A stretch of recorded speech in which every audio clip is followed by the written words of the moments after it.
I have a responsibility Sure.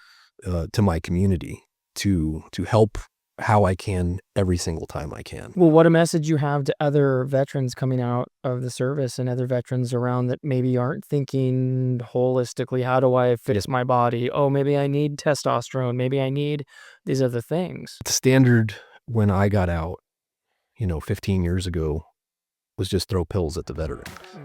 Give them opiates, give them antipsychotics, give them mood stabilizers, give them muscle relaxers.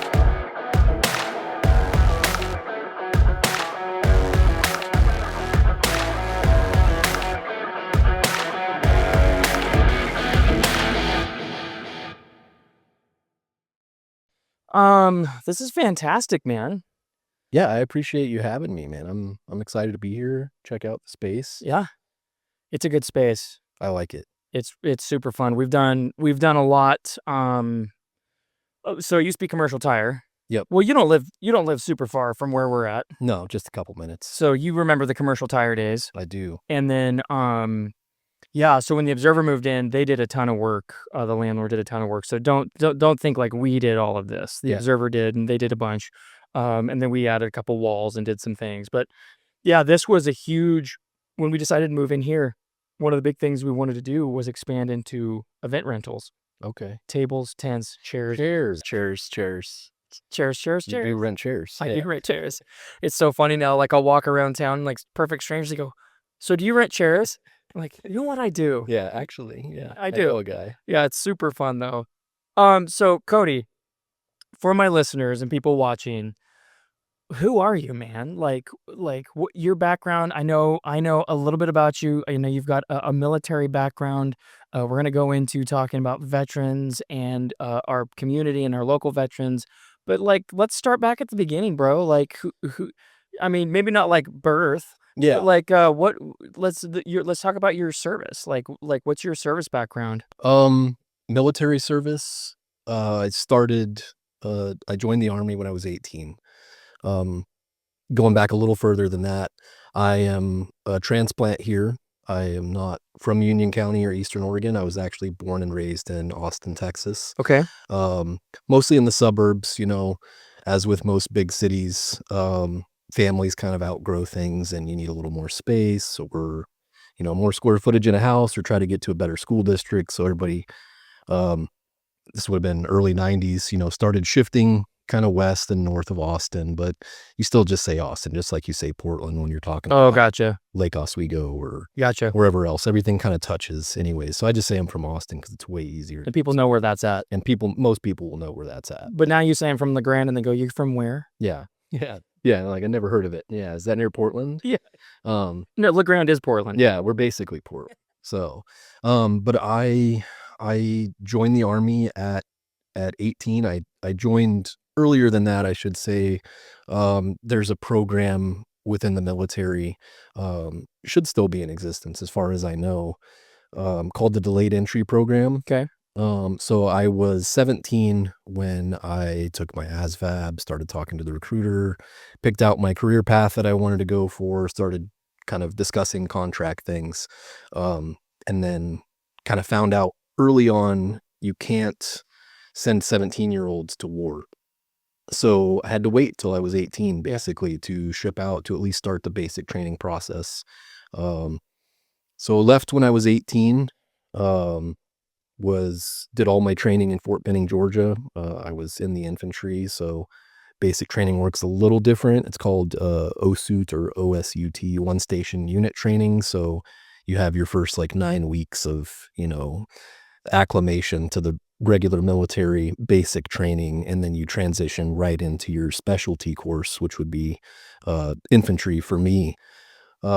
Finished that out, went to a couple other schools before I got my first duty station, my only duty station technically. I was stationed up in Alaska. Okay.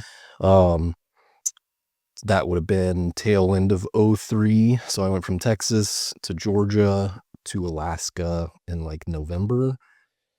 Big shock for me. I'd never seen snow or even sub-freezing temperatures fresh in the military. Yeah.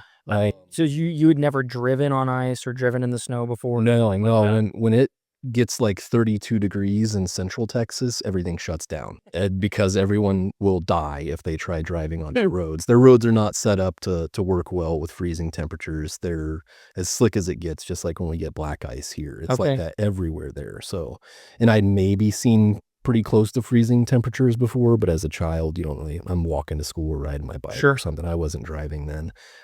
Used public transit for almost everything. Um, was in the military, um, up in Alaska, like I said, Fort Wainwright, kind of Fairbanks area. Um, I believe there's a joint base there now where the Army base and the Air Force base have kind of knocked down their perimeter, and they say it's just one big base, just outside of Fort Wainwright, towards actually a city named North Pole, Alaska. Um, Super cool town, little small town, but there's an Air Force base there now at all. It's all just one big base. So yeah, I was there training 6, 7 days a week. It's your job to train basically. Uh, So you said infantry, Army infantry? Army infantry, yeah. It's those that are in the military know you'll hear people say it, but it's called an MOS in the Army. It's a military occupational specialty. Okay. It's your job. We just say 11 Bravo.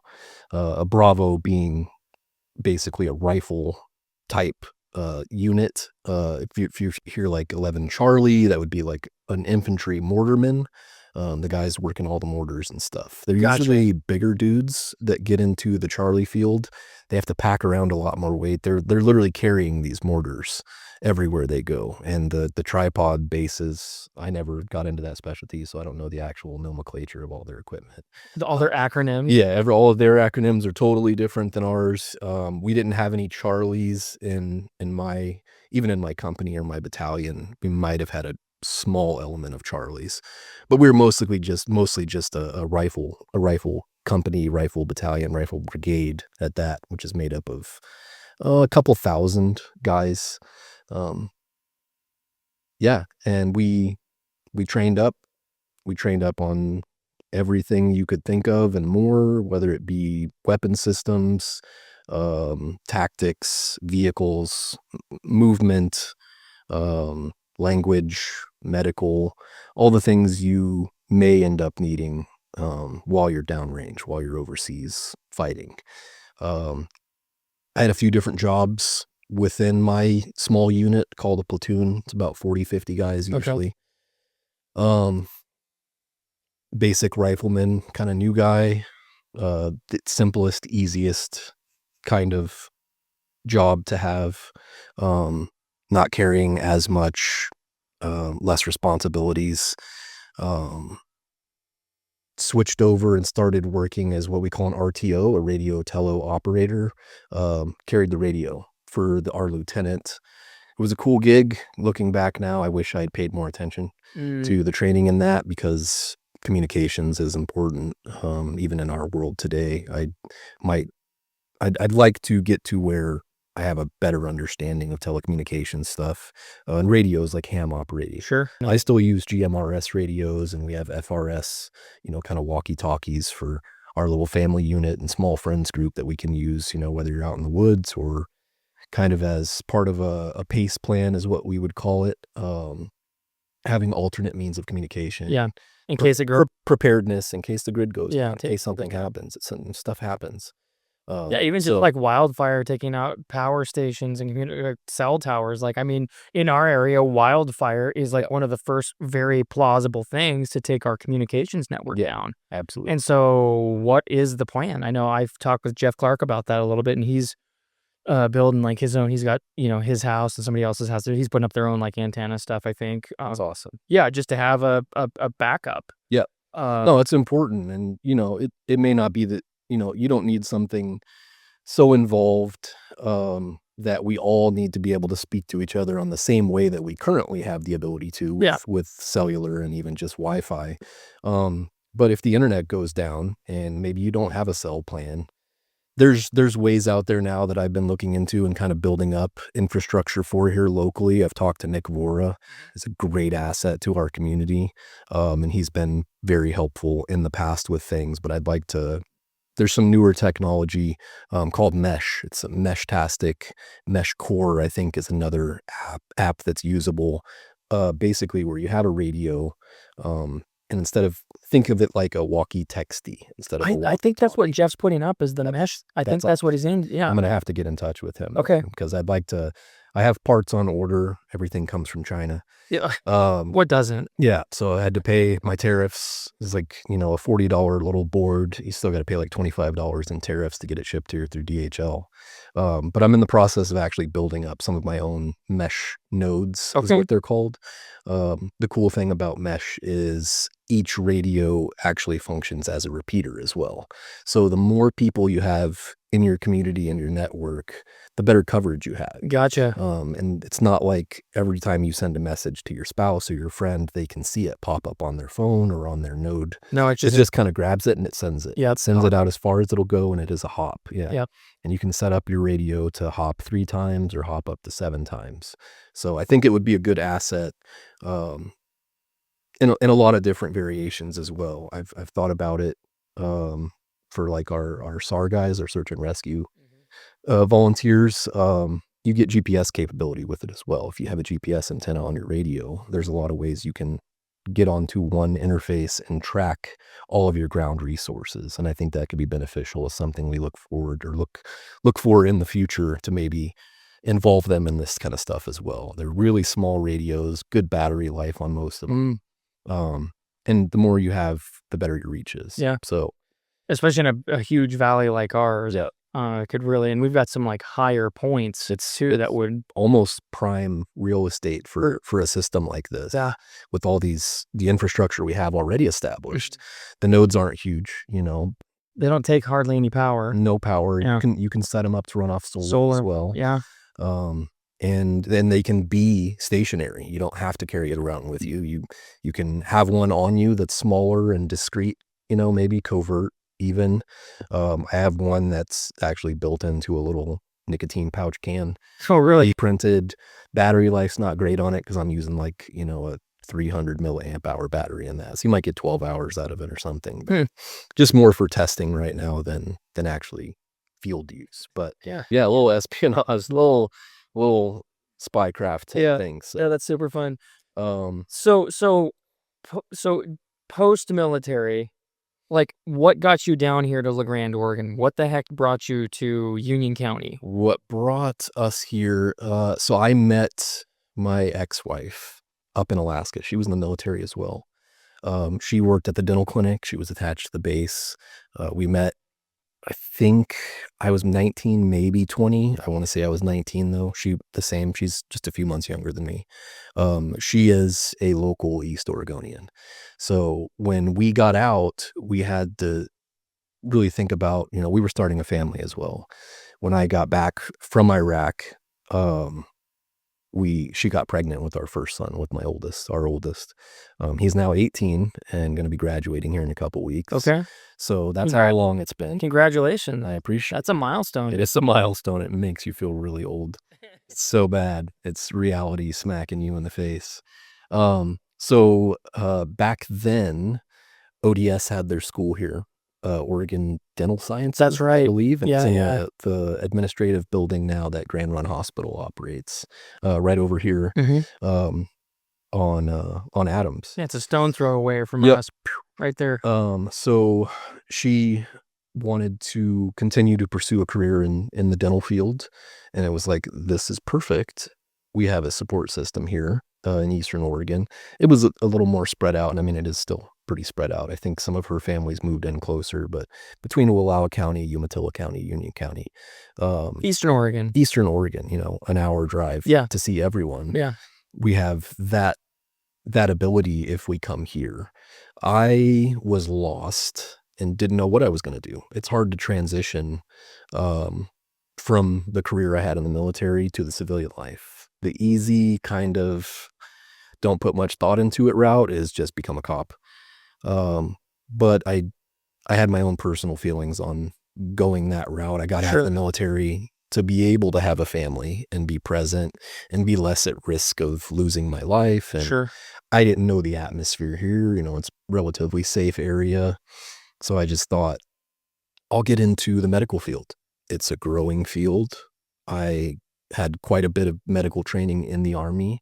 I enjoyed the work that I did in the Army that was medical. So it would be a good fit. Blood doesn't bother me. Trauma doesn't bother me. I can handle the stressors of the work. So I actually got in with Interpath Lab Okay. in Pendleton. And I started out working like graveyards, processing laboratory samples. And it was kind of this mindless zombie barcodes, real unpersonal um, path that I took. And I said, I'd like to get a little more action than this. This is cool and it pays the bills. And I was putting my ex through college with this, and she had her GI Bill, but it wasn't necessarily enough. So I need more money and I need a little bit more spice in my life. So I transferred over to St. Anthony's in Pendleton, the old St. Anthony's building. Was working in the ER there for Interpath. They had contracted it. The hospital did with Interpath to run their lab. And I worked there for probably a year in the ER, getting a lot more of what made me satisfied with the job. More hands-on, more action, busy work. And then once my ex started going full-time to the dental hygiene school, the commute, we were living in Pendleton, I should say. Okay. The commute every single day, 4 or 5 days a week from Pendleton to Grande wasn't feasible for us. No, and then you add winter on top of And that, the road roads closures. closed. It was nice knowing that if she got stuck, she had somewhere to stay here. Mhm. But it made more sense just to move over to this side of the mountain. So we did. We bought our first house here, just at the base of the college over on M Avenue.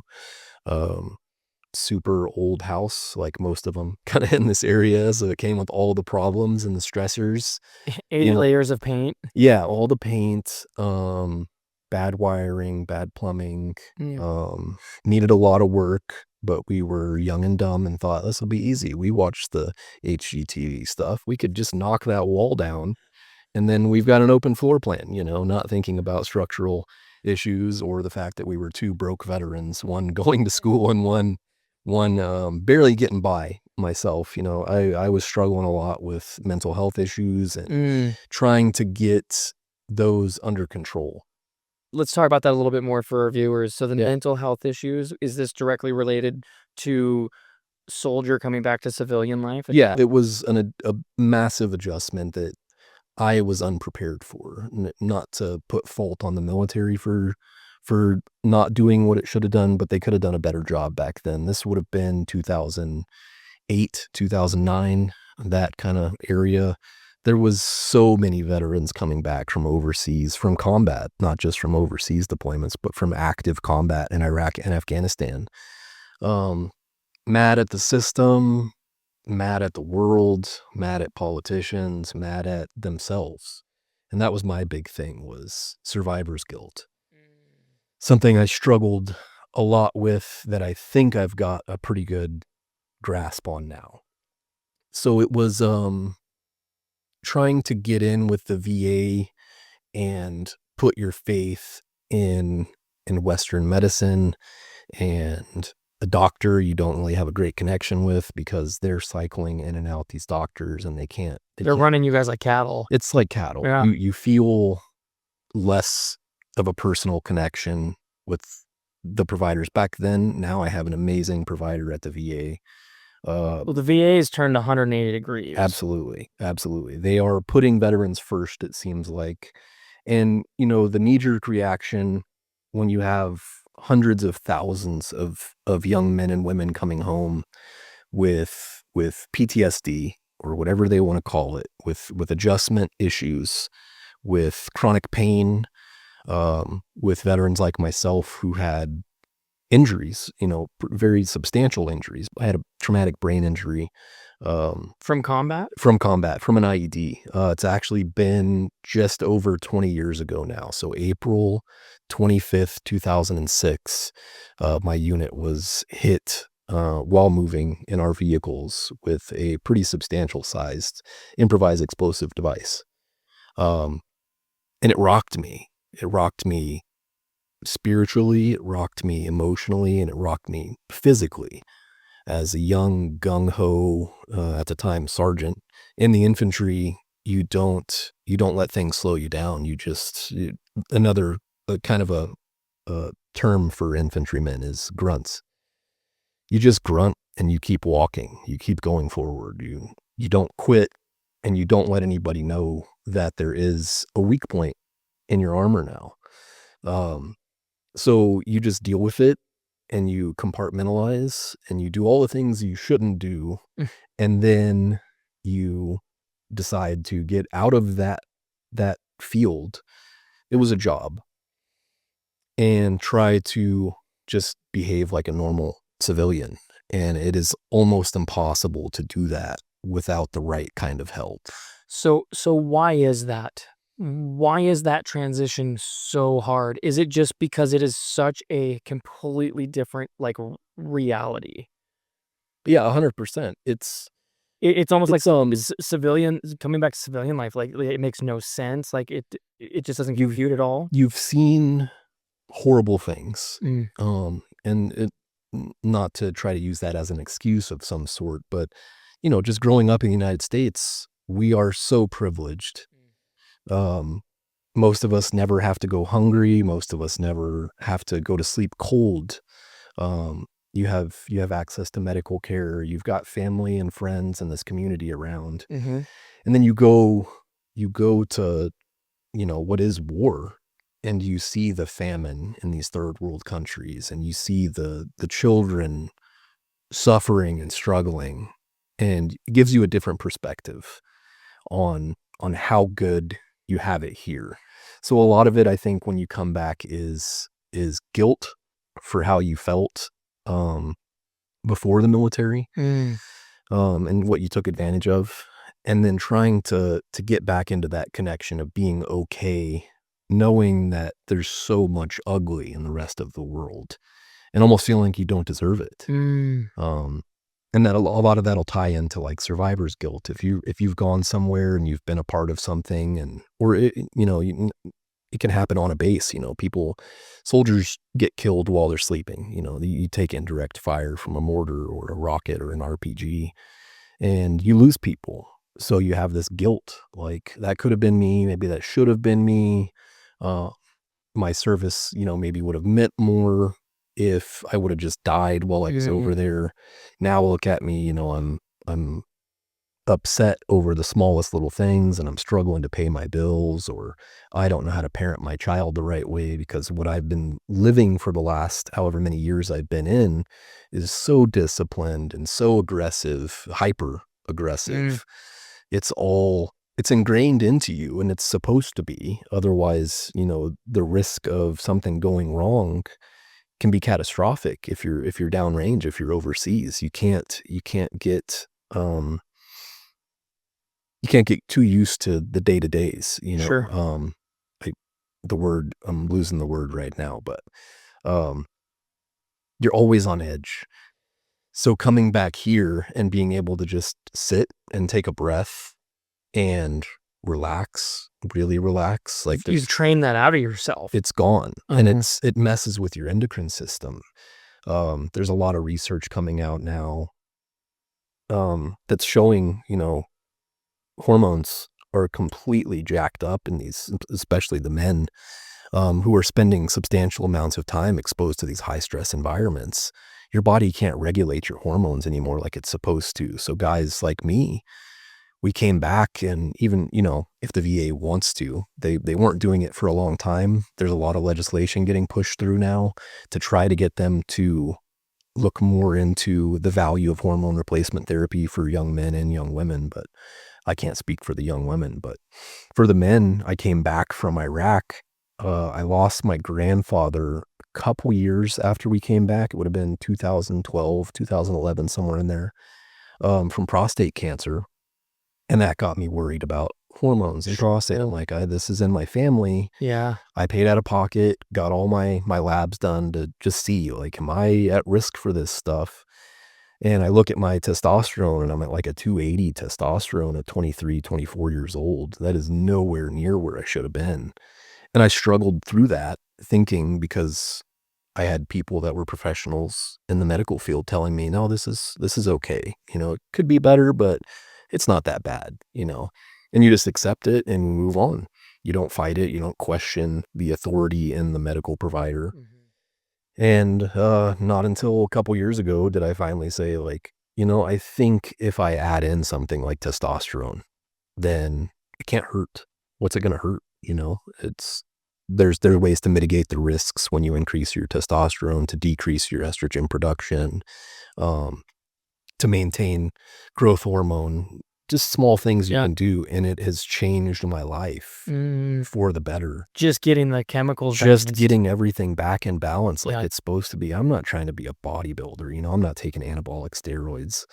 Um, I just wanna feel like I should, and you gotta start with what's inside of you. Yeah. If that's out of whack, you doesn't matter how much work you put in, you're gonna be too tired, you're gonna be, more grumpy, you're gonna not have the energy, um, you're not gonna be able to function to your capacity, and there's a lot of stuff going on, in the private sector, because the VA is still kinda not there yet to where, if you're under where you should be, that they'll just prescribe you an actual therapeutic dose.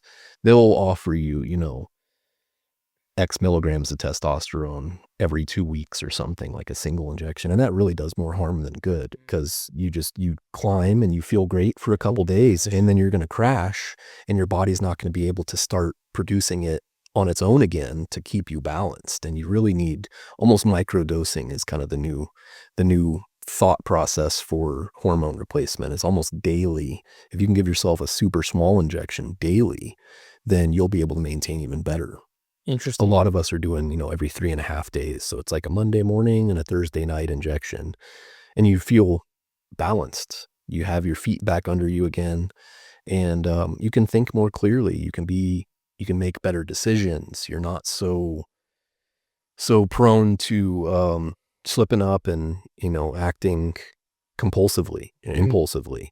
Um, it's helped substantially. I know we kind of went off there on a tangent, No, but it's that's what these are for. yeah. No, so you have personally experienced combat. You've served, and thank you for your service, by the way. I appreciate that. No, truly, I mean that is, I think, well, so both of my grandfathers served, in a military branch. My dad did not. I have not. And so I really admire you guys that have went and done that. We wouldn't have this great country without guys like you.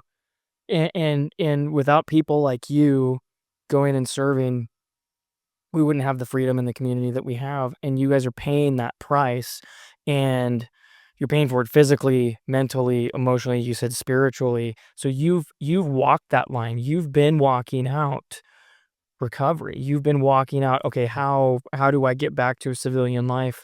And you're also helping other veterans through this. I try. We try. We'll kinda use that to get into Eastern Oregon veterans and what we do. I've done a lot of volunteer work, uh, right here in Union County, um, thinking I would feel better. I gotta serve. I need to continue to serve however I can. I'm not gonna just join up the military again and leave my kids and my family here and then potentially go off and make things worse.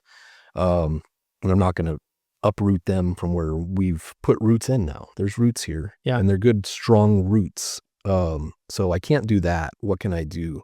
While I was in the medical field, I was fortunate enough to have good leaders, good bosses that were open to me being able to just up and leave if I needed to. So I started volunteering with search and rescue here, okay. Union County Search and Rescue. This would have been 15 years ago, probably. It's been quite a while. I did that for 4 or 5 years, worked my way up pretty quickly just by putting myself out there to be available as much as possible. Every time the pager goes off, like, I'm calling in, I can go. Put my name on the list, I'll go. Um, I can leave work right now. They're not gonna fire me. Um, I have I have the ability to do it, so I have a responsibility Sure. to my community to help how I can every single time I can. So that lasted quite a while. It took a toll on my body. Honestly, walking around the mountains in Eastern Oregon is not easy, and my body was already partially broken.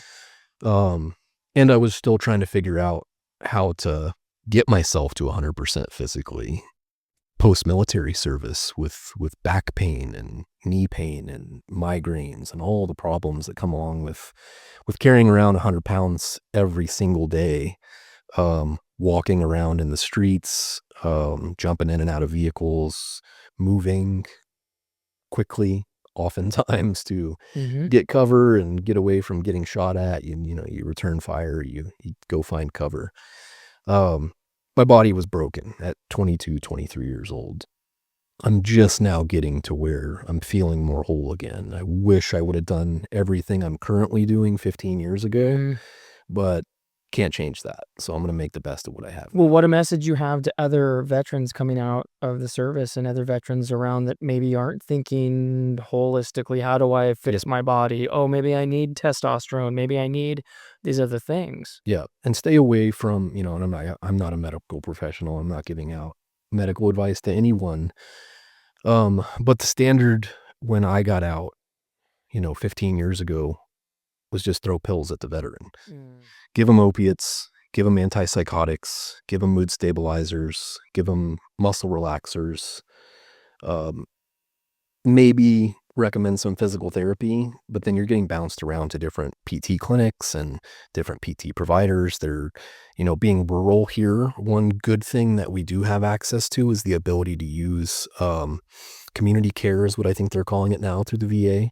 So because we're so far away from an actual VA hospital, we have the ability to basically get an authorization to see local providers. Yeah, I started out as Veterans Choice and then Yeah. the Veterans Care Act and Yeah. or whatever it is now. But Yeah. yeah, I remember that I was working in a hearing aid Okay. um for an audiologist, Hmm. and Veterans Choice was a big deal. Rick Gloria Yep. over at Veteran Services out of Baker. I Yeah. worked with him a lot, and Yeah. the amount, and not just for vision, hearing aids, dental. I mean, what the amount of money that single man has brought back to Baker County Yep. veterans is insane. I mean, that guy is He's changing veterans' lives, absolutely.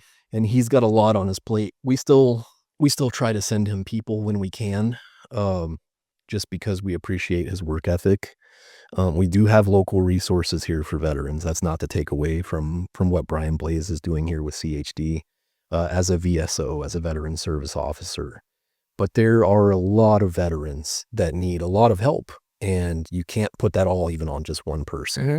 Mhm. Um, the nice thing is we have telephones, and most of our vets have vehicles, and they can send an email to Rick Gloria, or they can send one to Brian Blaze, or they can find one. When I went through the process, I was using a lady out of Umatilla County, and she was like Rick, and her mindset was, we're going to get you every single thing we can because you deserve it.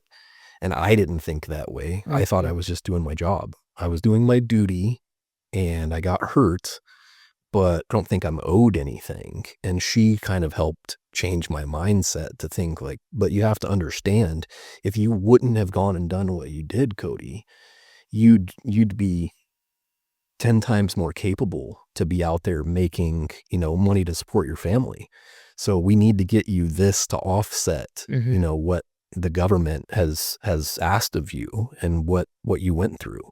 So, and that's how kind of I look at it now, is when we have a veteran come in, so many of them have that same mindset of like, no, I did mess up my knee that one time really bad, and it makes a weird noise now, but I'm all right. And it's like, I understand you're alive and you're going to thrive, regardless of your situation.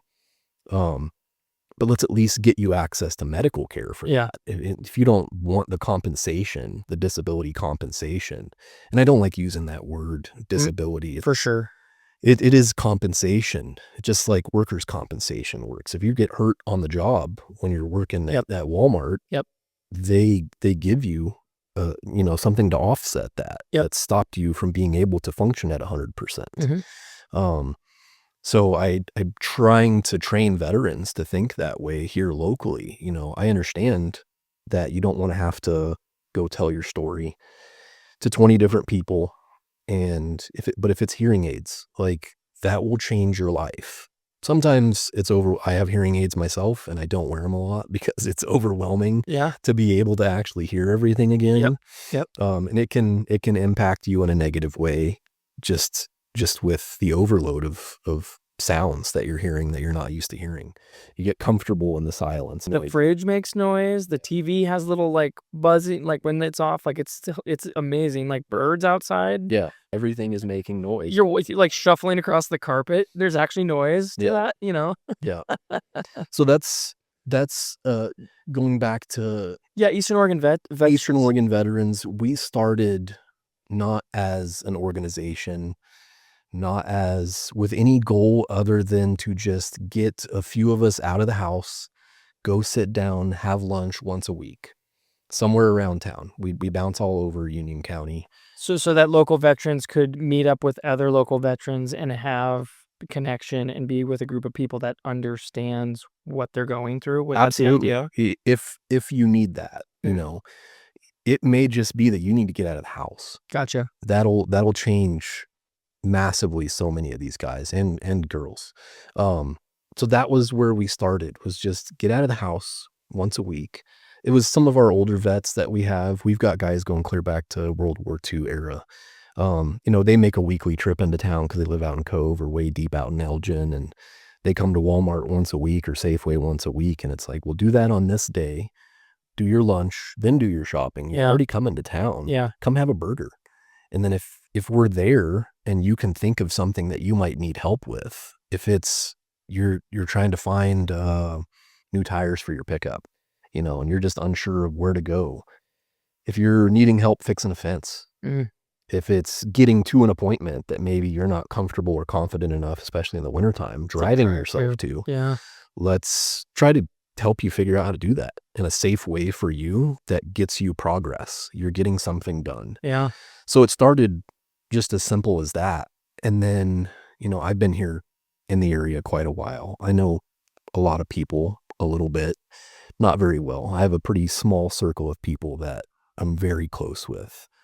But I know a lot of people, and I've talked to a lot of people over the last 15, 16 years that just want to help veterans. Yeah. If they hear of a veteran needing help, they want to help, but they maybe are not sure how to do that. You can't just tell them, well, write a check to the VA and they'll take care of them. Yeah. But if it's me, if it's just Cody, and I'm saying, hey, I've got a veteran that is struggling to pay their electric bill right now. Mm-hmm. I've got a veteran that's needing a cord of wood. He's using a wood stove. Well, I know 20 people that would gladly go out in the mountains, cut something down, chop it up, and bring it and drop it off to the veteran. Yep. Because it makes them feel like they're helping and Yep. they're doing their part for the community.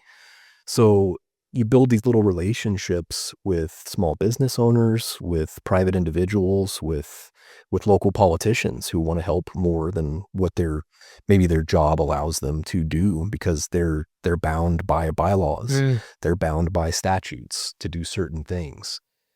So about 3 years ago, we're sitting at lunch, and it just kind of hit a few of us, I think, at the same time, like, we're doing more than just feeding people now. And we're confident enough that we could grow this and help more. There's got to be more than just the, 15, 20 of us that are sitting here. There's a couple thousand here in Union County that are veterans. They may not all need help, but some of them might get help by helping other veterans. Mm-hmm. Most of us do in the end.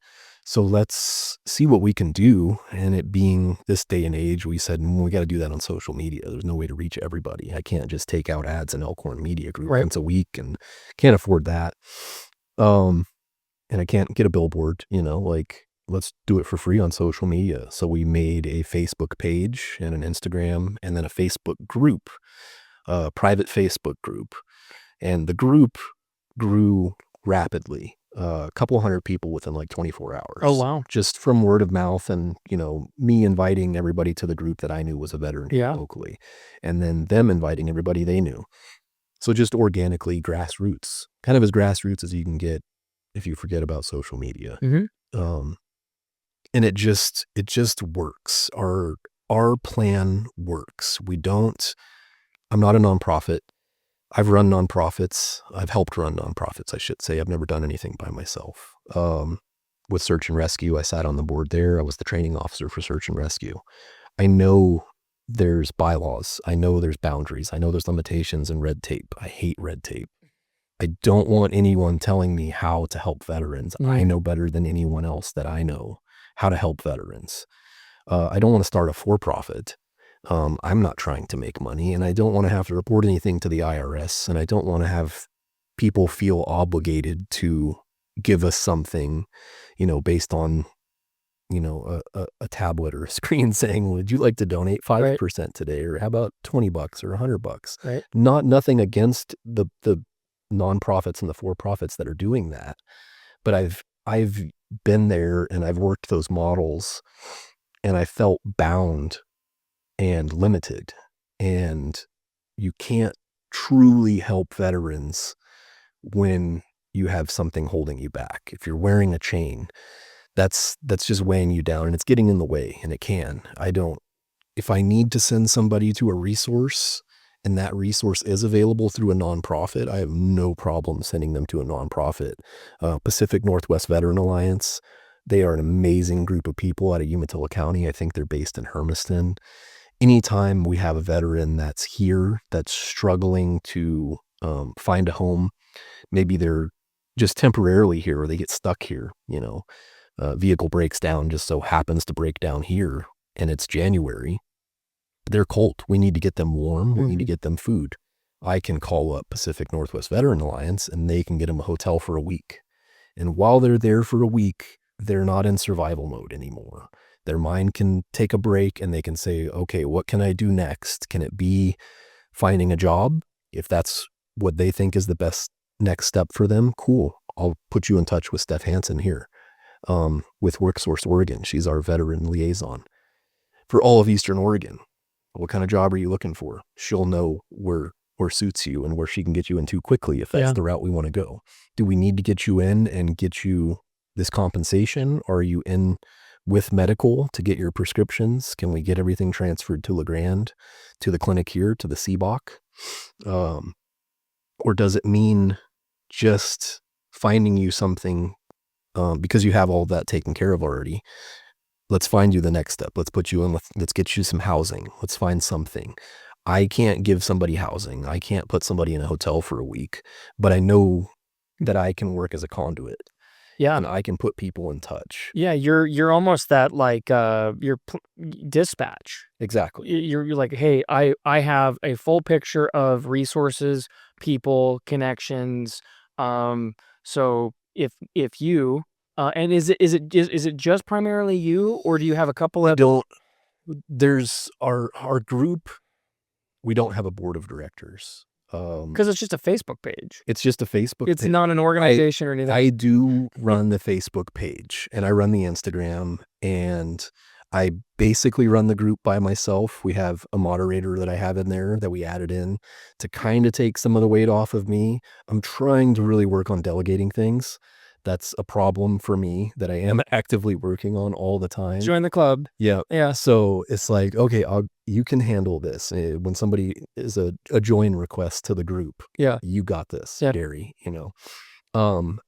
behind the scenes, it is mostly just me. Not that I want to take credit for that, but a lot of the veterans that we have that kind of make up our organization, they have lives, they have families.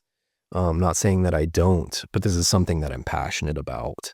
And I can't sit here and delegate something to somebody if I don't know their entire story and I don't know how busy they are. And I don't want them to feel pressured by me to take on a responsibility. Now, if we have a veteran that comes to me and says, hey, I'd like to help more, what can I do? Just this past holiday season, we had a veteran come to us and said, I want to help with these assisted living facilities. What can we do? And we said, how about we adopt every single veteran that's in every single assisted living facility in Union County and Baker County. So I said, I want you to take the reins on this, but I'm here. as an asset to help if you have any questions, or if we need to raise more money, or if you need help going to the store and buying this stuff. He coordinated with every single facility in Union and Baker County. He got wish lists from every veteran. I think we did in the mid-30s between Union and Baker County. What do you mean the mid-30s? Mid-30s for veterans, about 10 to 12 per facility. Oh, Just gotcha. in Union County. And then, okay, so Union County was probably like 34 veterans that are either at Wildflower Lodge, Grand Run Retirement, or the Grande Post-Acute Rehab. Okay. Baker, I think there was 2 facilities we worked with. One is like a sister company to Wildflower Lodge. Mhm. So that one was a little easier to get in with. And then we got in with another one as well. So close to 50 veterans total between Union and Baker County that we adopted for Christmas, because we weren't sure if all of their families were going to be able to get them all the things that they needed. Gotcha. Some of these veterans were asking for things as simple as a new pair of socks. Really? So it's like, we're going to get you 10 pairs of socks. Like, we're going to get you 10 pairs of socks and 20 packages of candy and a new robe and new sheets for your bed and whatever else we want. And doing this, we don't want to just do it ourselves. We want to have the community here participate in any way they can, because over the years, they always ask us, what can we do? So through connections and personal connections, I can hit up Kat and Rob and I can say, do you guys want to adopt one? And they're like, we want to adopt 20. I'm like, well, I understand you want to help all of them and I appreciate it, but can you just take one for now? And then if I need somebody to pick up more, I'll come back around to you and you can take another one.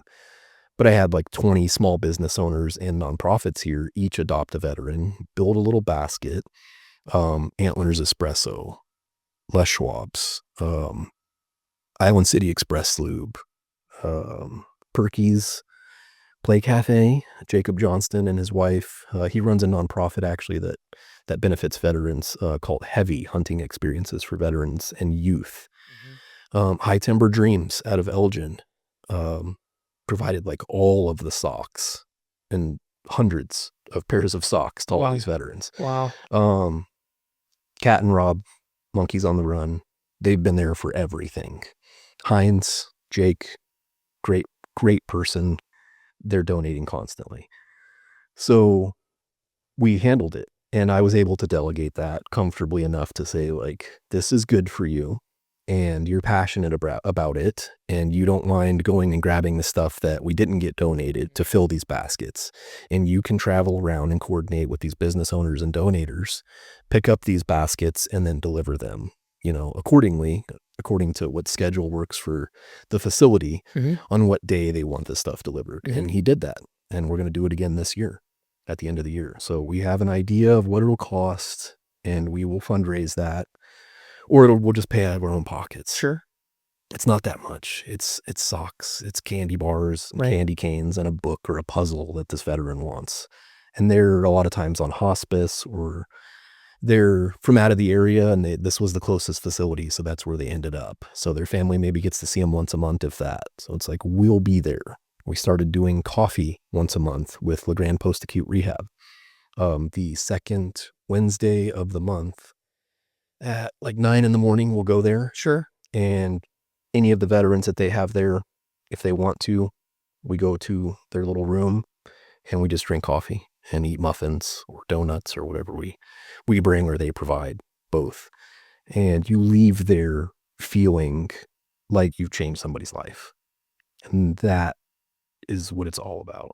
I think when we think of like helping people just in general, but when we think of helping veterans, I think often we're thinking about big items, big ticket things. We're thinking about, oh, there's obviously medical bills. There's these.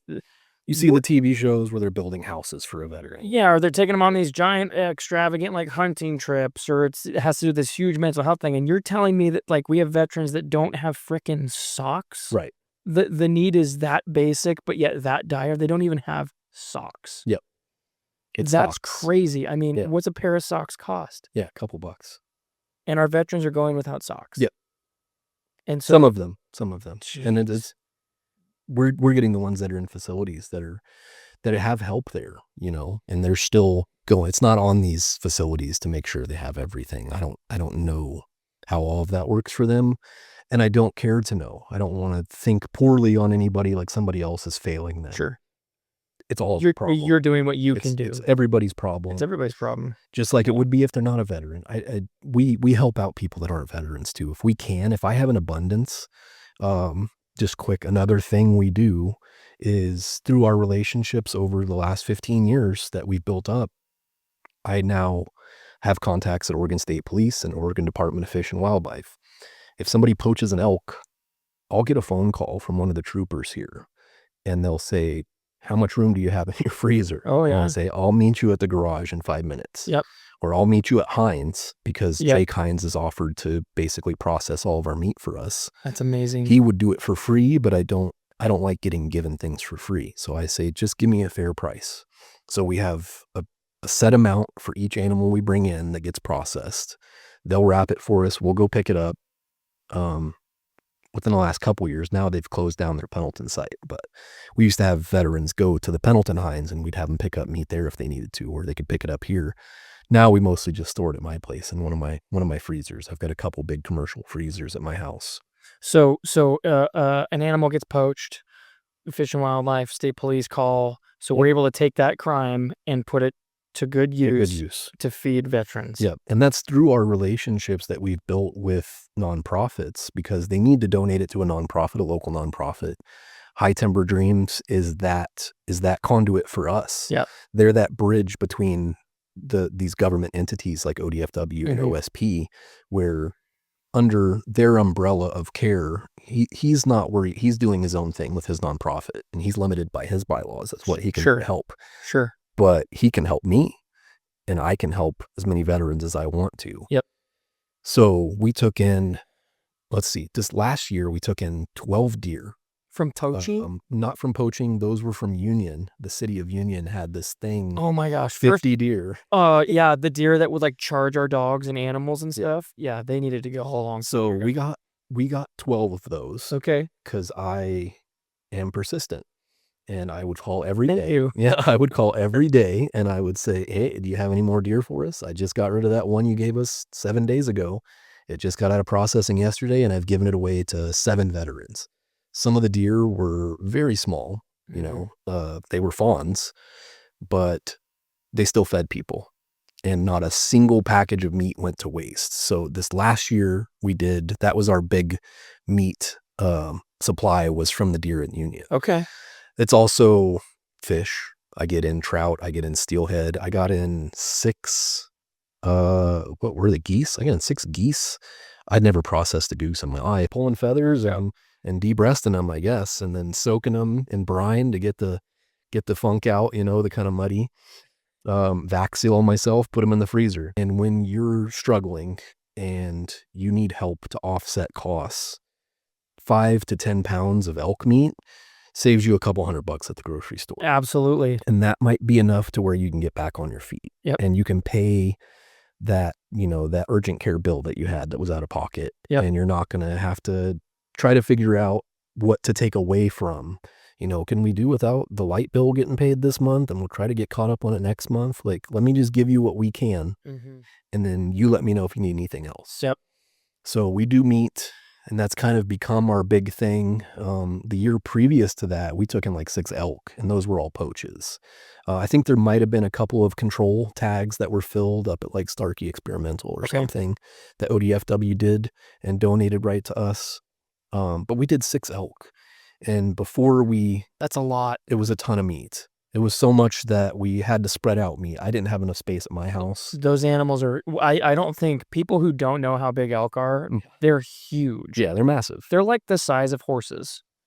The great Wapitides, man. They're huge. It is a ton of meat, and it's good protein, and it's healthy, and it's organic, and it was killed humanely, sometimes illegally, let's say, according to state statutes, and they were poached.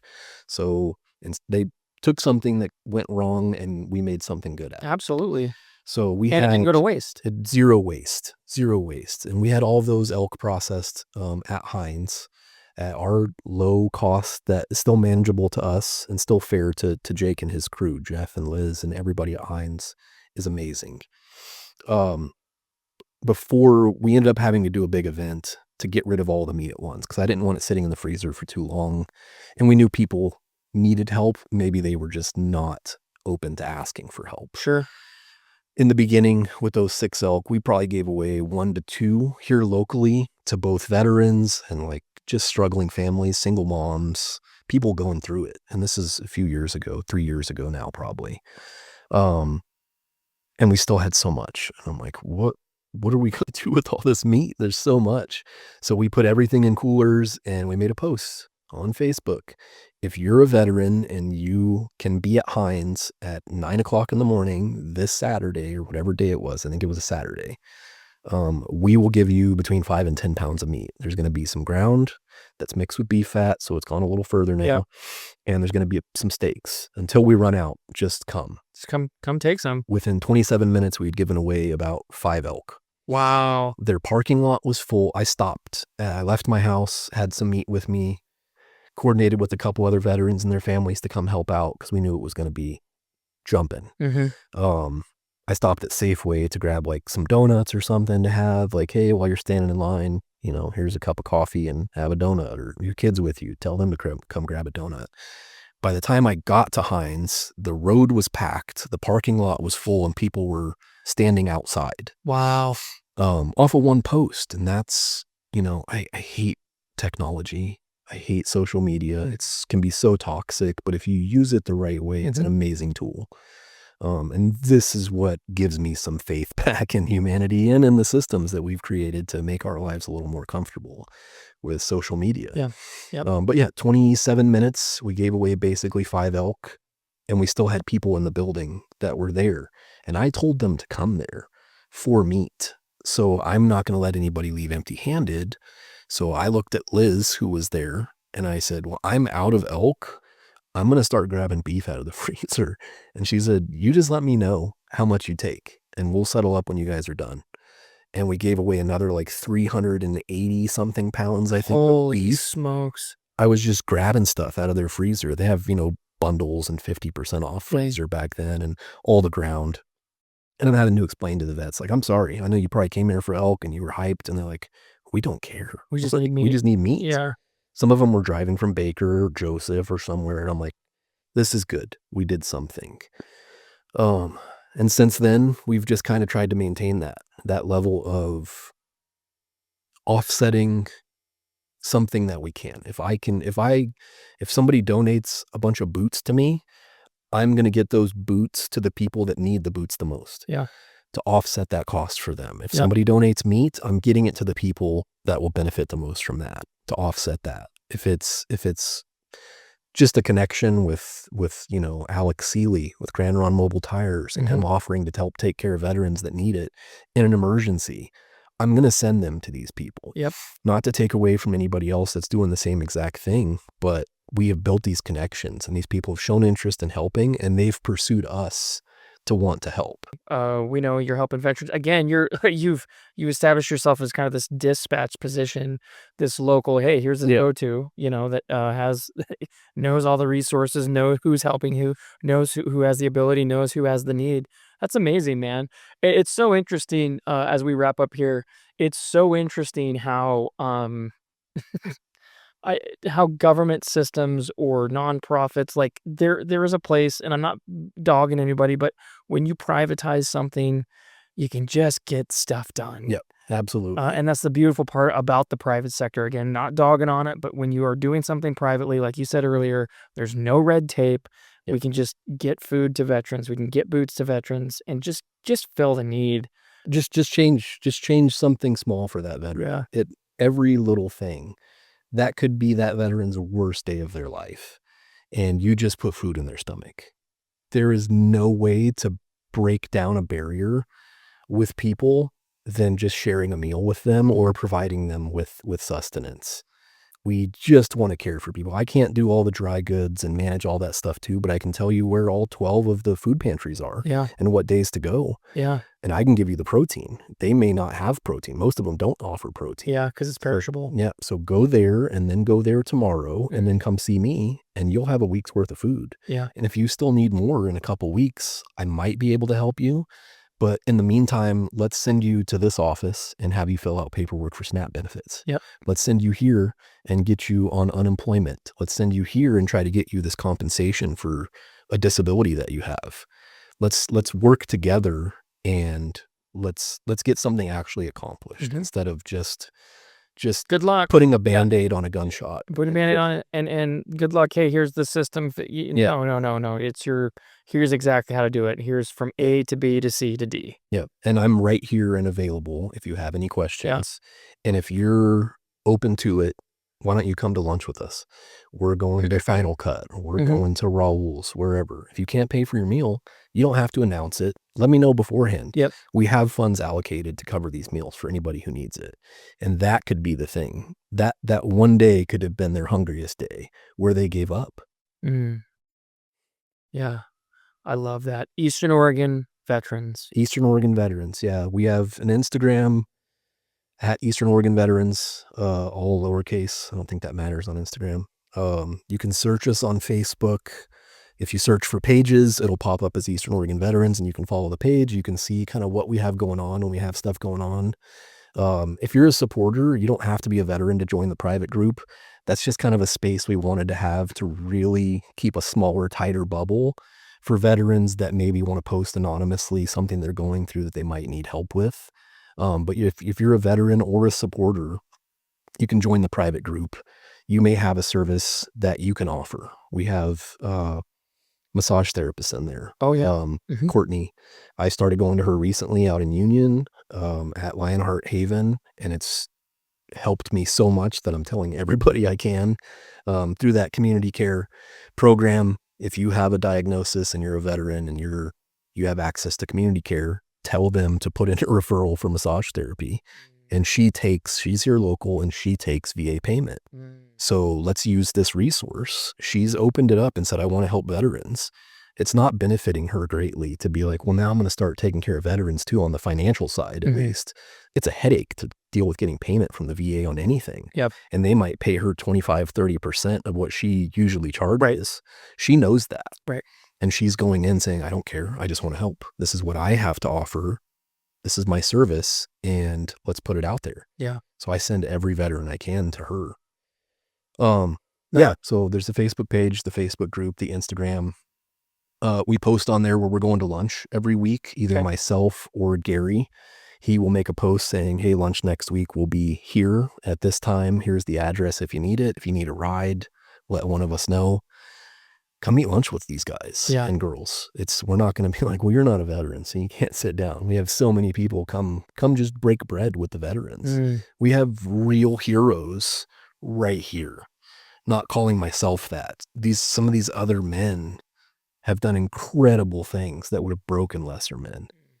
And they're still out and about, and they just want to eat a burger. And if you want to come eat a burger with them or have a beer with your burger, then come have a beer with them.